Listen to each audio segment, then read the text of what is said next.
నమస్కారం. ఇంతకు ముందు వీడియోలో మనం అక్షయ తృతీయ నాడు ఏ పనులు చేయకూడదు అనే విషయాన్ని చూసాం. అయితే ఈ వీడియోలో అక్షయ తృతీయ రోజు నాడు ఏ పనులు చేయడం వల్ల మనకు విశేషమైనటువంటి ఫలితాలు వస్తాయి, వంశవృద్ధి కలుగుతుంది, సాక్షాత్తు శ్రీ మహావిష్ణువు యొక్క అనుగ్రహం లభిస్తుంది, ఉత్తమ గతులు మనకి సంప్రాప్తిస్తాయి అనేటువంటి అంశాలన్నింటినీ కూడా తెలుసుకుందాం. అయితే అక్షయ తృతీయ వైశాఖ మాసంలో వస్తుంది. వైశాఖ మాసము శ్రీమన్నారాయణుడికి అత్యంత ప్రీతికరమైనటువంటి మాసములలో ఒకటి. అందుచేతనే మనం వైశాఖ మాసాన్ని మాధవ మాసముగా పిలుస్తారు. అక్షయ తృతీయ రోజు నాడు నదీ స్నానము లేదా సాగర స్నానము చాలా శ్రేయస్కరము. అక్షయ తృతీయ రోజు నాడు ఎవరైతే శ్రీకృష్ణ పరమాత్మకు చందనాన్ని రాసి షోడశోపచారములతో పూజిస్తారో వారికి విశేషమైనటువంటి ఫలితం కలుగుతుంది.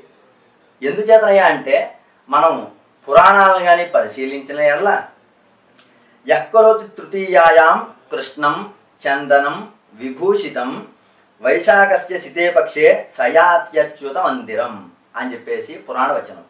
అంటే అక్షయ తృతీయ రోజు నాడు ఎవరైతే శ్రీకృష్ణ పరమాత్మను చందనముతో అలంకారం చేసి షోడశోపచారములతో పూజిస్తారో వారికి సయాత్యచ్యుత మందిరం అంటే సాక్షాత్తు శ్రీ మహావిష్ణువు యొక్క మందిర ద్వారముల వద్ద చేరేటువంటి అనుగ్రహం పొందుతుంది. అంటే మరలా జన్మ లేకుండా సాక్షాత్తు ఆ యొక్క శ్రీమన్నారాయణలో చేరుతాం. అంతేకాకుండా అక్షయ తృతీయ అనేటువంటి రోజు కృతయుగాది, అంటే కృతయుగము ప్రారంభమైనటువంటి రోజు ఈ యొక్క అక్షయ తృతీయ. అందుచేతను ఈ యొక్క అక్షయ తృతీయ రోజు నాడు ఎవరైతే పిండ ప్రదానం లేకుండా కృతయుగాది అంతర్భాగంగా పితృదేవతారాధన చేస్తారో లేదా తిలతండుల తర్పణలను పితృదేవతలకు ప్రీతిగా సమర్పిస్తారో వారికి పితృదేవతానుగ్రహం కలిగి వంశాభివృద్ధి కలుగుతుంది. అంతేకాకుండా అక్షయ తృతీయ రోజు నాడు ఉదకుంభదానము చేయాలి.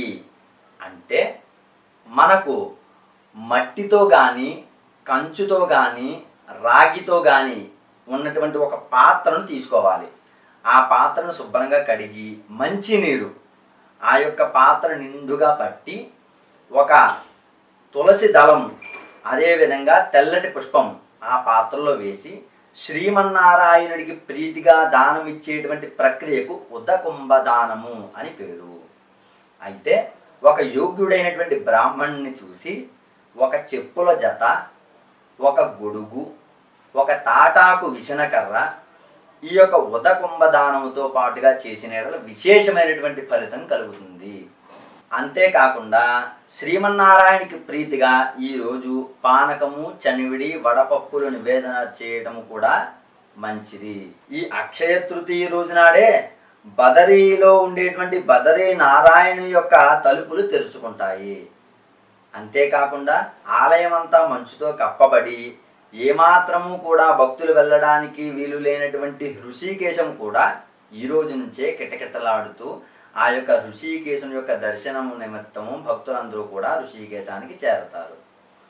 అందుచేత అంతేకాకుండా ఈరోజు శ్రీ మహాలక్ష్మిని ఎవరైతే కుంకుమ పసుపులతో అంటే హరిద్ర కుంకుమ విలేపనాలతో పూజిస్తారో వారికి ఐశ్వర్యం విశేషంగా కలుగుతుంది.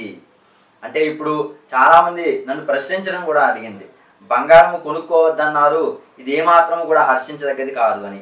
మనకి శాస్త్రవచనం ఏదైతే ఉందో దాన్ని పాటించడం ఉత్తమము. శాస్త్రంలో చెప్పబడినటువంటి శ్లోకాలు ఏవైతే ఉన్నాయో అవి ప్రమాణం. ఎందుచేతనయ్యా అంటే శాసనాత్ సంశనాత్ ఇది శాస్త్ర. ఉన్నది ఉన్నట్టుగా చెప్పేది ఏదైతే ఉందో దానికే శాస్త్రం అనే పేరు, దానికే కట్టుబడి ఉండాలి. కానీ ప్రస్తుత రోజుల్లో అక్షయ తృతీయ అనేటువంటి పేరే మార్చేశారు. అక్షయ తృతీయ అంటే ఏదైతే క్షయము కాదో, దేనికైతే నాశనము లేదో దానికి అక్షయ తృతీయ అని పేరు. అయితే అవి ఏమిటి అంటే మనం చేసేటువంటి దానాలు, తద్వారా వచ్చేటువంటి పుణ్యాలు, ఇవన్నీ కూడా అక్షయానికి సంబంధించినటువంటివి కాబట్టి దానికి అక్షయ తృతీయ రోజు నాడు అవి చేయమన్నారు. అంతేకాని ఇన్వెస్ట్మెంట్లు, పెట్టుబడులు, దేని మీద ఇన్వెస్ట్ చేస్తే మనకి లైఫ్ టైమ్గా మనకి డబ్బులు వస్తాయి, ఇవి ఇన్వెస్ట్మెంట్లు అక్షయ తృతీయ రోజు నాడు చేయాల్సినవి కాదు. చాలామంది ఇప్పుడు అక్షయ తృతీయ రోజు నాడు చేయవలసినవి మానేసి అక్కర్లేనివి అంటే బంగారం మీద ఇన్వెస్ట్ చేయడాలు, రియల్ ఎస్టేట్ వంటి వాళ్ళు భూములు కొనుక్కోవడాలు ఇవన్నీ ప్రారంభం చేస్తున్నారు. అలా చేయమని లేదు. ఎందుచేతనయ్యా అంటే మనకి శాస్త్రవచనం కూడా ఉంది. వైశాఖ శుక్ల పక్షేతు తృతీయ రోహిణీయుత దుర్లభ బుధచారేణ సోమవాపి యుత తథా అని చెప్పేసి, అంటే అక్షయ తృతీయ రోజు నాడు రోహిణీ నక్షత్రంతో ఉండేటువంటి మహాపర్వదినం రోజు నాడు ఎవరైతే దానాలు చేస్తారో, ఉదకుంభదానము, చెప్పుల జత, గొడుగు, అదేవిధంగా వస్త్రదానము, పూర్ణఘట దానము, ఇటువంటి దానాలు ఎవరైతే చేస్తారో అట్టి వారు పుణ్య ఫలాన్ని పొంది వారి యొక్క పుణ్యము అక్షయమవుతుందని మాత్రమే మన యొక్క శాస్త్రాల్లో చెప్పబడింది. అందుచేతను కాలానుగుణంగా మారేటువంటి ప్రక్రియకు స్వస్తి పలిగి మన పురాణాల్లో ఏదైతే ప్రస్తావించడం జరిగిందో దానిని పాటిస్తారని, అక్షయ తృతీయ రోజు నాడు విశేషమైనటువంటి పుణ్యాన్ని మీరు పొందుతారని, అంతేకాకుండా శ్రీమన్నారాయణుడి శ్రీ మహాలక్ష్మి యొక్క అనుగ్రహాన్ని పొందుతారని కోరుకుంటూ ఈ అక్షయ తృతీయ రోజు నాడు మీకు సర్వే సర్వత్రా శుభము కలగాలని కోరుకుంటూ రవికుమార్ శర్మ పూజలు.com ధన్యవాదాలు.